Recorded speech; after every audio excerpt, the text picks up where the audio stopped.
गरमीच्या दिवसात प्यावं वाटतं ना काही थंड, तर चला बनवूया फटाफट बदाम शेक।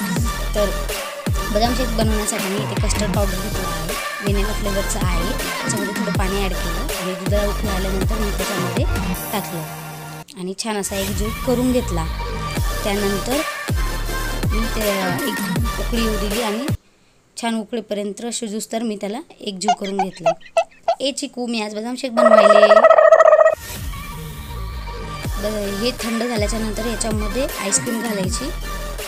आईस्क्रीम इथे मी अमूलची घेतली आहे आणि नंतर बीटरनं ती बीट करून घ्यायची। बीट व्यवस्थित करून घ्यायची, चांगला एकजीव करून घ्यायचा। जोपर्यंत याचा व्यवस्थित एकजीव होत नाही तोपर्यंत याला बीट करत राहायचं। आणि हे बघू शकता तुम्ही, अशा प्रकारे याचं बीट करायचं। एकदम फेस आल्यानंतर याला एका एअरटाईट कंटेनरमध्ये फ्रीजमध्ये ठेवून द्यायचं आणि 3-4 तासानंतर याला फ्रीजमधून बाहेर काढायचं।